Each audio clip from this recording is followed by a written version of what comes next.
Nouvelle Yamawa, oyo mwana na biso Ryan, oyo aute kotika biso na mokolo ya hier mercredi 11 août 2024 na likama oyo ekomelaki ye na école Sévigné.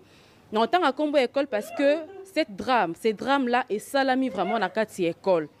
Alors toza a na résidence familiale, tokiti sur terrain, tomeka un peu koyeba qu'est-ce qui s'est passé réellement.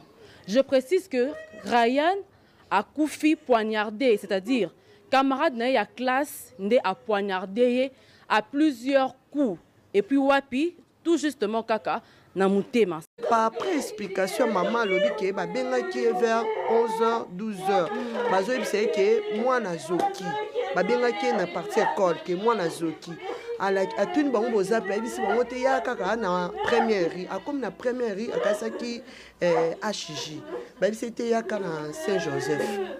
Kokoma comme na Saint-Joseph akuti mwana na kati hémorragie tuni bango bo transférer biso soki ya moyen ezata zo monde la bango de façon to te pesa mon ambulance to kene habite nga na za na mutuka to mema mwana donc esali biso pasi donc to lobaki rien akufeli na HJ donc HJ te na Saint-Joseph.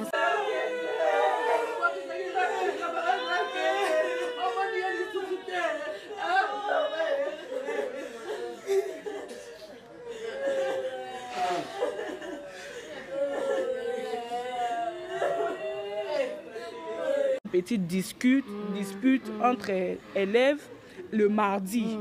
Une petite dispute entre élèves le mardi. Et puis, mercredi, le criminel en question, parce que moi, je ne l'appellerai jamais un enfant. Ce n'est pas un enfant, c'est un criminel. Mais est-ce que les parents étaient au courant de la dispute en question? Non, parce que sa mère dit que le mardi, après le drame, la dispute en question, lui, il est rentré à la maison comme si de rien n'était. Ils ont joué à la balle, ils ont joué tranquillement. Parce que sa mère a dit que d'habitude, quand il y a une petite dispute, ça fait même pas 2 semaines, c'est une semaine. Donc, une semaine, car les longs des mois, dans la classe. Donc, ils ne se connaissaient presque pas. Une semaine. Elle a dit que quand... Oui. Elle a dit que lui, quand il a un problème, il est peut-être dans son coin, il ne dira rien, il ne va pas parler. Et puis sa mère connaissait, et puis mais elle a dit qu'il était blanc comme neige, aucun problème. L'enfant joue, il rit avec ses frères, ses sœurs, il est tranquille. Pendant que les criminels, lui de son coin, il a gardé ça dans le cœur. Il s'est dit que bon, je vais analyser mon plan. Je vais faire comment? Parce que si on va prendre l'effet que c'était une petite bagarre entre élèves, ça ne va pas marcher. C'est un criminel, c'est un psychopathe cet enfant. Il s'est dit quoi? Moi, je vais rentrer à la maison, je vais prendre le bistouri, je mets ça dans mon sac. Comme on ne contrôle pas, personne ne saura que j'ai les bistouris. Il vient à l'école. Il ne va pas attaquer au moment de la récréation. Il ne va pas attaquer au moment où les amis peut-être partent à la toilette ou peut-être comme ça. Parce qu'il sait qu'à ces moments-là, les gens, les professeurs, les gens de la sécurité sont là autour. Et ce sont des gens d'assez grand gabarit qui, quand il va essayer d'attaquer, les gens pourront venir intervenir plus facilement. Il s'est dit, je vais faire quoi? Je vais attaquer pendant les moments où il est les plus vulnérables. Le moment de la sortie, nous, comme un psychopathe, moi, je ne le vois pas comme un enfant. C'est un plan qu'il a élaboré minutieusement dans les millimètres près. Il vient, il attaque. Il attaque. D'après les témoignages, on dit que l'enfant qui est venu s'interposer,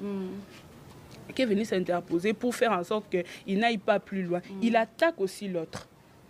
Il attaque l'autre. Je viens de voir même à peine une photo. J'ai montré même à son frère qui est à côté. J'ai pensé que c'était Ryan. Il m'a dit que ce n'est pas Ryan, c'est son ami. Donc c'est que c'était grave. Le sang recoulait partout, bien étalé.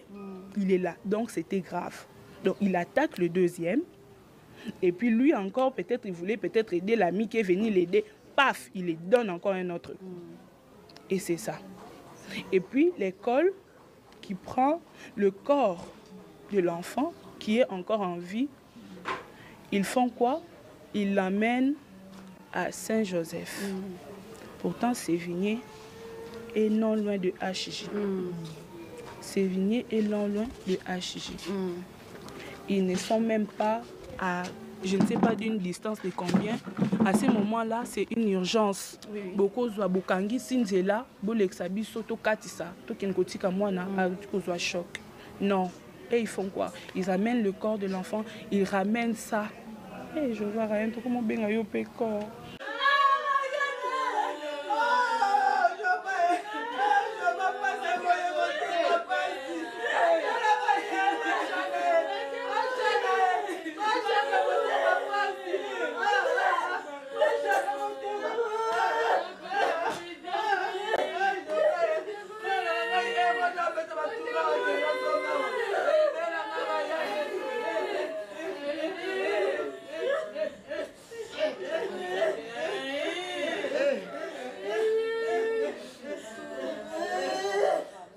Âgé de 11 ans, il nous a laissé hier dans la soirée.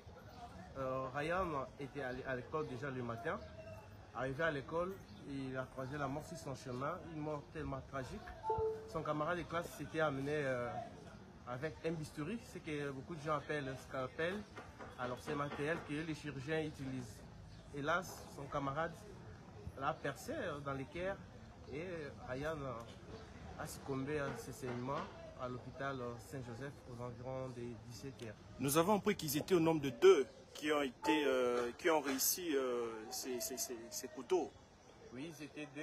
Oui. L'un est encore en hospitalisation. Oui. Et Ryan, vu que l'appel, les bistouri, il a été percé directement dans l'équerre. Et puis, les temps qu'on arrive à l'hôpital et les temps que les formalités sont faites pour que les soins lui soient assurés, il a pu succomber au saignement et beaucoup d'hémorragie. Et en ce moment, le dossier est où au fait en ce moment? Le dossier est au tribunal pour enfants de Matete. Oui. Le dossier est encore en instruction. C'est d'ailleurs demain qu'il y aura audience à huis clos entre les deux parties. Jusqu'à présent, la partie du criminel, du présumé criminel, et puis ne s'est pas encore présenté au tribunal. Nous espérons qu'ils pourront se présenter et que les enquêtes seront menées pour que les responsabilités... Nous pouvons voir l'âge du petit?